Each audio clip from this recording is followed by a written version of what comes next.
নমস্কার বন্ধুরা, স্বাগত জানাই আমার চ্যানেলে। আশা করি আপনারা সবাই ভালো আছেন। আজকের আমি রান্না করে দেখাবো চিংড়ি মাছ দিয়ে কচুর লতি। আর এই রান্নাটা করার জন্য আমরা কী কী নিয়ে নিচ্ছি দেখে নিই। এখানে আমি কচুর লতিকে কেটে নুন হলুদ দিয়ে হালকা ভাপিয়ে রেখেছি। দেখুন, এটা এমনভাবে ভাপানো আছে যেটা হালকা সেদ্ধ হয়ে রয়েছে, কিন্তু গলে যাবে না এটা কোনো মতেই। ভালো হয় যদি আপনি এটাকে নুন হলুদ দিয়ে জল দিয়ে 5 থেকে 7 মিনিট ফুটিয়ে এর জলটাকে ছেঁকে ফেলেন। আমিও ঠিক সেভাবেই ফুটিয়েছি। আর এখানে আমি চিংড়ি 8 থেকে 10টা মতো চিংড়িকে আমি নুন হলুদ মাখিয়ে ভেজে রেখেছি। ভাজাটা এমন হতে হবে যেন এটা কাঁচা না থাকে। আর নিয়ে নিয়েছি রসুন কুচি, কাঁচা লঙ্কা চেরা, পেঁয়াজ কুচি, নিয়ে নিয়েছি নুন হলুদ লঙ্কা গুঁড়ো, কালো জিরে আর চিনি। চলুন এবার মেন রান্নায় চলে যাওয়া যাক। গ্যাসে আমি কড়া বসিয়ে দিয়েছি, কড়া তেতে গেছে। এবার আমি এতে সর্ষের তেল দিয়ে দেবো।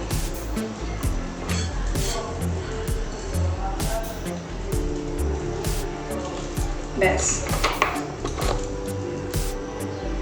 কড়ার তেল আমার গরম হয়ে গেছে। এবার আমি এক এক করে কালো জিরে গ্যাসকে ফ্লেমে করে নিয়েছি, কাঁচা লঙ্কা চেরা এবার হালকা করে নেড়ে নেব। কাঁচা লঙ্কা চেরা দেওয়ার সময় খেয়াল রাখবেন গ্যাস যেন সিমে থাকে। এবার আমি দিয়ে দিচ্ছি রসুন কুচিটা। গ্যাসটা একটু বাড়িয়ে নিলাম, মিডিয়াম ফ্লেমে করে আমি রসুনগুলো ভাজছি।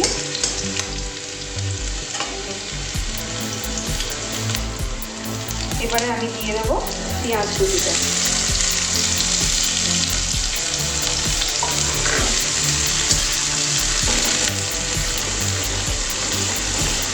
এবার আমি দিয়ে দেবো নুন। খেয়াল রাখতে হবে কচুতে যে নুন আর হলুদটা দিয়েছিলাম সেটা খুব একটা বেশি নয়।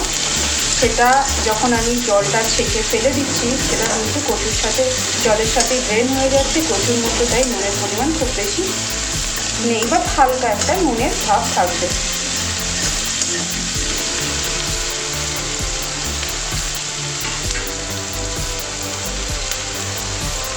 এটা ভাজা হতে হতে পেঁয়াজটা আমি তার মধ্যে দিয়ে দিচ্ছি হলুদ গুঁড়ো,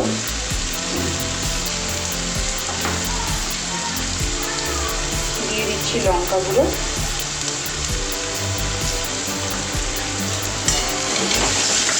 দিয়ে এটা নাড়ছি।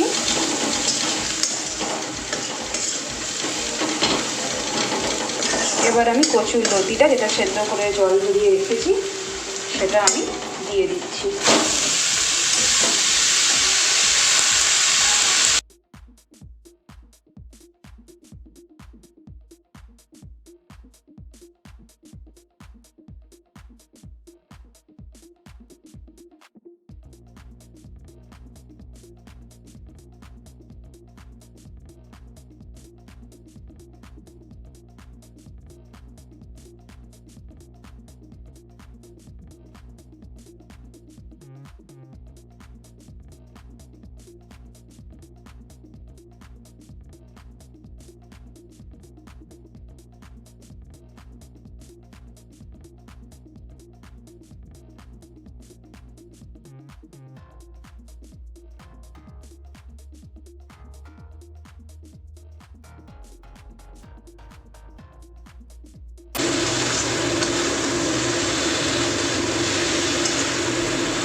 আমরা চিনিটাকে মিক্স করে দিয়েছি, আর বেশি নাড়াচাড়া করবো না, এবার এটা তাকে খেতে যাবে। আমরা এবার এটাকে নামিয়ে ফেলবো গ্যাস বন্ধ করে। চিংড়ি দিয়ে কচুর লতি রেডি। আমরা এটাকে সার্ভ করে ফেলেছি গরম গরম ভাতের সাথে। এর জুড়ি মেলা ভাত। আপনারা অবশ্যই এই রেসিপিটা বাড়িতে ট্রাই করুন। কেমন লাগলো আমাদের জানান কমেন্ট করে। আর আমাদের যদি ভিডিও ভালো লেগে থাকে তাহলে অবশ্যই আমাদের লাইক করতে ভুলবেন না। আর যদি আপনারা সাবস্ক্রাইব না করে থাকেন এখন আমাদের চ্যানেলকে, তাহলে অবশ্যই আমাদের চ্যানেলকে সাবস্ক্রাইব করুন।